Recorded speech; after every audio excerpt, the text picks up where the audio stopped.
안녕하십니까. DB금융투자 리서치센터에서 2차전지 소재, 철강, 비철금속을 담당하고 있는 정재헌입니다.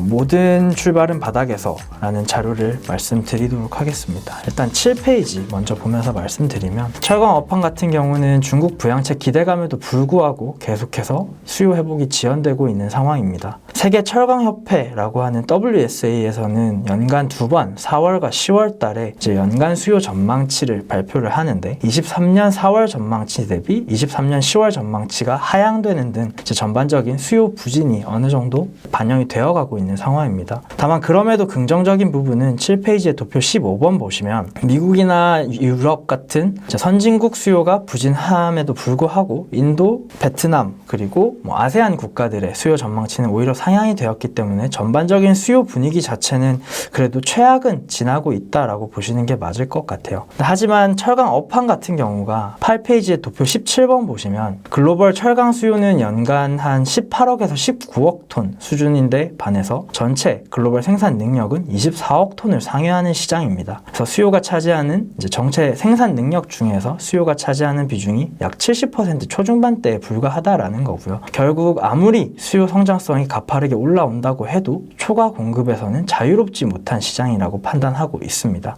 그리고 앞에서 신흥국 중심 이제 수요가 성장하고 있다고 말씀을 드렸지만, 8페이지의 도표 20번 보시면 그런 이제 인도나 아세안, 특히 이제 수요가 전반적으로 성장성이 높게 올라오고 있는 국가들은 자금률을 높이기 위해서 자체적인 증설을 진행하고 있고요. 22년부터 26년까지 예정되어 있는 증설 중에서 거의 절반 가까이가 아시아 지역에서 올라오고 있는 상황입니다. 그렇기 때문에 수요 성장에 따른 수급 밸런스가 나아지는 상황보다는 오히려 수익성 중심의 어떤 업체가 돈을 더 잘 벌 수 있느냐에 집중하는 게 맞다라고 판단하고 있습니다. 글로벌 전체 수요에서 중국이 차지하는 비중은 56에서 한 58% 수준으로 굉장히 높고요. 전체 생산 능력도 50% 남짓한 이제 중국의 영향이 굉장히 큰 섹터라고 보시면 되는데, 중국 같은 경우가 작년 하반기부터 9페이지의 도표 21번 보시면 하반기 중국 정부의 감산 지시로 인해서 생산량이 급감했습니다. 하지만 그럼에도 불구하고 도표 23번과 24번 보시면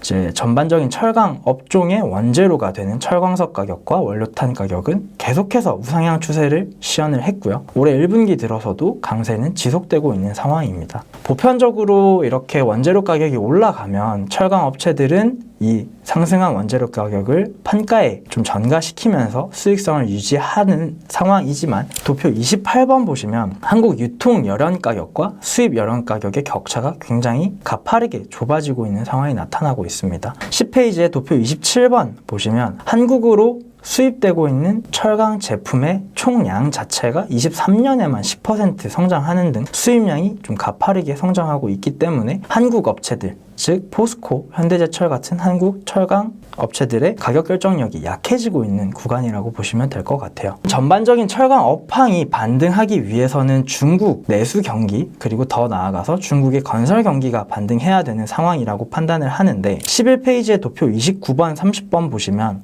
중국의 부동산 경기 지수, 그리고 부동산 고정자산 투자는 거의 코로나 수준까지 낮아지고 있는 상황입니다. 여기에 더불어서 건물 착공 면적이나 분양 면적 또한 23년이 근 5년 내 가장 낮은 수치를 기록을 했었고요. 아직까지는 철강 업황 그리고 중국의 건설 업황 반등에 대한 실마리가 크게 보이지는 않고 있지만, 그래도 긍정적인 부분은 작년 10월 달에 중국에서 이제 건설업 관련 부양책을 제시를 했고, 그리고 12월, 1월에 걸쳐서 12페이지의 도표 35번 보시면 우량은행향 대출 잔액이라고 보실 수 있는 PSL 잔액이 2달에 걸쳐서 계속해서 상승했습니다. 이와 더불어서 도표 33번 보시면 기준금리 역할을 하는 LPR 5년물 금리가 인하되었고요. 즉 중국 정부는 양회를 앞두고 어느 정도의 유동성을 공급하면서 경기 부양에 대한 의지를 표출하고 있다라고 판단을 하고 있고요. 더 나아가서 13페이지의 도표 37번 보시면 시공 면적과 착공 면적이 계속해서 YY-30% 40%를 기록하다가 23년 11월과 12월 달에 11월은 반등이 나왔고 12월은 둔화폭이 크게 완화되는 모습을 보였습니다. 결국 중국 내수 건설 업종의 업황 자체가 바닥을 찍고 올라오는 구간에 진입할 가능성이 높다라는 거고요. 특히 이제 착공과 시공 등등과 굉장히 밀접한 연관이 있는 굴삭기 판매량 그리고 굴삭기 가동 시간 자체도 13페이지의 도표 38번, 39번을 보시면은 1월 달에 반등이 나왔어요. 굴삭기 판매량은 YOY로 18.5% 상승했고요. 물론 이제 23년 2월 그리고 22년 1월 같은 경우에는 춘절이 있었기 때문에 좀 비교 대상이 안 될 수는 있긴 하지만 굴삭기 판매량은 춘절과 영향 없이 좀 판매가 이루어지고 있는 상황이고, 도표 39번 보시면 중국의 굴삭기 가동 시간 또한 이제 춘절 영향을 감안하더라도 춘절이 없었던 23년 2월에 75시간, 22년 1월에 70시간과는 좀 다른 24년 1월의 경우에는 78시간을 기록하면서 과거 2개년 대비해서 훨씬 개선된 지표를 보이고 있다는 거죠. 물론 양회 이후에 중국 철강 업종 그리고 건설 업종이 큰 폭으로 반등이 나오지 않을 가능성도 있긴 하지만, 현대제철 같은 경우에는 트레일링 PBR 기준으로 0.23에서 0.25배를 왔다 갔다 하는 굉장히 저평가되어 있는 종목입니다. 그렇다 보니까 철강 업종 반등이 좀 시현될 경우에는 가장 업사이드가 많이 나올 수 있는 종목이라고 보고 있고요. 비철금속 업황 같은 경우에는 14페이지의 도표 40번부터 43번까지 보시면 2022년에 러시아 우크라이나 전쟁 당시에 고점을 찍었던 비철금속 가격은 지속적인 하향 안정화를 시현하고 있습니다. 15페이지의 도표 44번부터 47번까지 보시면 리튬, 니켈, 아연 그리고 구리 주요 비철금속의 수급은 23년이 근 10년 내에 거의 최저점 수준까지 낮아졌었어요. 결국 이제 기대했던 수요 대비해서 수요 성장폭이 크지 못했기 때문에 공급 과잉으로 이어졌던 거고요. 이로 인해서 이제 니켈 업체들이나 아연 광산 등의 감산이 계속해서 나타나고 있는 상황이라서 24년 같은 경우는 수급 밸런스가 23년보다는 개선될 여지가 굉장히 높다라고 보고 있습니다. 16페이지의 도표 48번 보시면 일단 신재생 그리고 전기차 침투율이 확대되면 확대될수록 구리, 니켈 그리고 아연의 수요는 점차 신재생향으로 증가할 예정입니다. 도표 49번, 50번 보시면 전체 니켈 수요에서 스테인리스 강이 차지하는 비중은 64% 정도로 굉장히 높고, 도표 50번의 경우 이제 전체 아연 수요에서 아연 도금 강판이 차지하는 수요의 비중이 굉장히 높은 상황입니다. 하지만 앞으로는 신재생 발전 그리고 전기차 침투율 확대로 인해서 신재생과 EV가 차지하는 비철금속 수요 비중이 점차 높아질 거라고 예상하고 있고요. 이로 인해서 시장의 구조 자체가 전환되는 상황이 나타날 거라고 보고 있습니다. 17페이지 도표 52번 보시면 아연 수급은 앞에서 말씀드렸던 것처럼 2020년을 제외하고 거의 최저치 수준에 달했습니다. 하지만 이제 아연 같은 경우가 아연 도금 강판과 더불어서 풍력 설비에 좀 많이 사용되다 보니까 신재생 에너지 향 수요 비중이 점차 높아질 거라고 예상을 하고 있고요. 도표 54번 보시면 블룸버그에서 전망했던 연간 풍력 설치량 또한 22년부터 30년까지 CAGR 8.9%의 가파른 성장을 시현할 예정입니다. 그래서 이를 바탕으로 아연 수요를 추정해 봤을 때 2030년에는 약 90만 톤 가량의 아연 수요가 풍력에서만 발생할 거라고 예상을 하고 있고요. 이와 더불어서 탄소 배출량이 낮은 발전원에서도 아연 사용량이 늘어나면서 점차 아연 수요 내에서 신재생 비중이 높아질 거라고 예상하고 있습니다. 리튬 같은 경우에는 도표 64번 보시면 최근 가격 급등락에도 불구하고 수급 밸런스는 24년부터 26년까지 100을 하회할 거라고 예상하고 있어요. 다른 비철 금속과 조금 다른 모습을 보이고 있는 이유는 리튬의 전체 수요에서 EV, 즉 배터리가 차지하는 비중이 80%를 상회하기 때문에 이제 전기차 수요에 따라서 이 수급 밸런스가 굉장히 큰 폭으로 바뀐다라고 보시면 될 것 같습니다. 다만 이제 최근 들어서 리튬 업체들의 수익성이 안 좋아지고 있는 상황이고요. 21페이지의 도표 68번, 69번, 70번 보시면 글로벌 주요 리튬 생산 업체의 영업이익률은 22년을 고점으로 지속적인 하락세를 나타내고 있습니다. 이는 리튬 가격 하락이 급격하게 나타났기 때문이고요. 이런 리튬 가격 하락으로 인해서 수익성을 창출하지 못하는 업체들의 감산이 계속해서 나오고 있고, 이와 더불어서 예정되어 있던 리튬 광산 또는 생산 프로젝트에 대한 투자 규모가 축소되고 있는 상황입니다. 즉 공급단에서 예상했던 이제 증설 물량보다는 적은 양의 증설이 나타날 가능성이 높기 때문에 추후 공급 과잉에 대한 우려는 점차 해소될 거라고 보고 있습니다.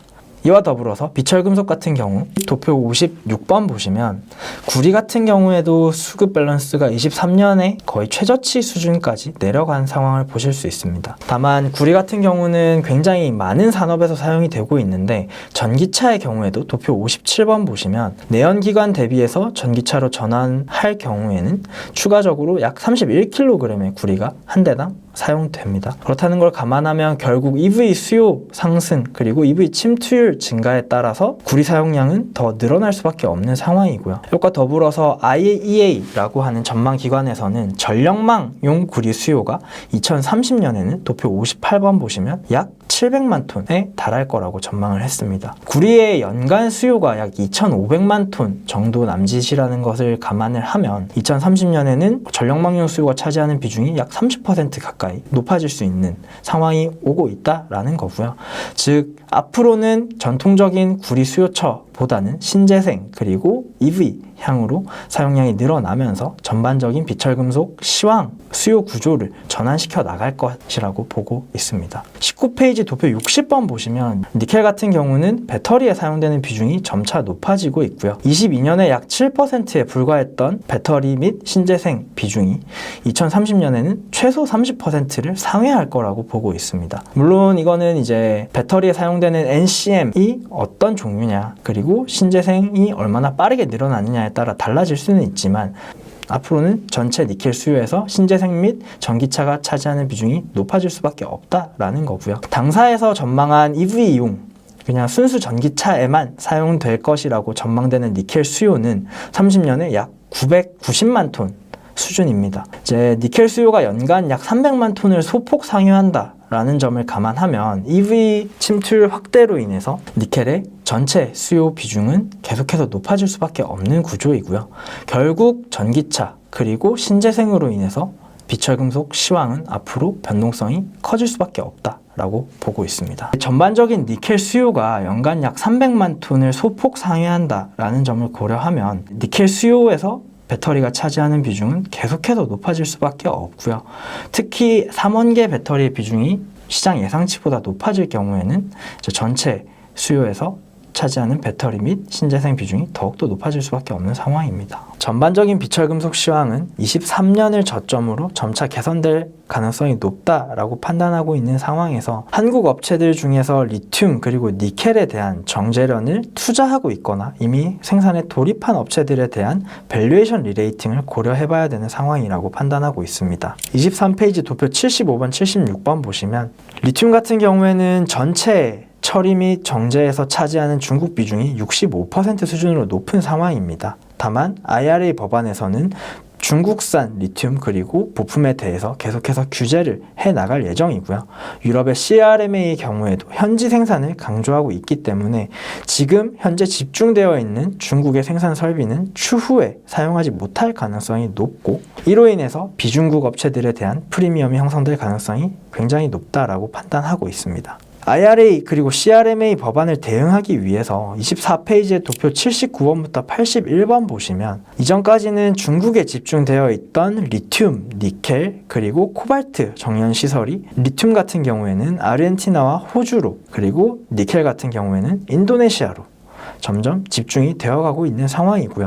특히 호주 같은 경우에는 미국과 FTA가 체결되어 있기 때문에 한국 업체들이 진출하거나 또는 호주에서 생산된 리튬을 사용할 경우에 IRA 보조금을 충분히 수령할 수 있는 요건을 만족할 수 있습니다. 앞에서 밸류에이션 프리미엄의 가능성을 고려할 필요가 있다라고 말씀드렸는데 25페이지 도표 83번 보시면 포스코 홀딩스의 경우 2차전지 소재 내에서 자원, 원료, 그리고 소재까지 이어지는 수직 계열화를 계속해서 진행하고 있고요. IRA로 인해서 비중국 리튬 및 소재에 대한 중요성이 계속해서 부각되고 있는 현 상황에서 자동차 OEM 그리고 테슬라와 같은 전기차 업체들은 포스코 홀딩스와 같은 수직 계열화 밸류체인을 보유하고 있는 업체에 대한 매력도가 더욱더 상승할 수밖에 없다라고 판단하고 있습니다. 또한 고려아연의 경우는 아연과 연 정제련 과정에서 생산되는 부산물 구리를 활용해서 동박을 생산할 예정이고요. 이와 더불어서 자회사인 캠코를 통해서는 황산 니켈,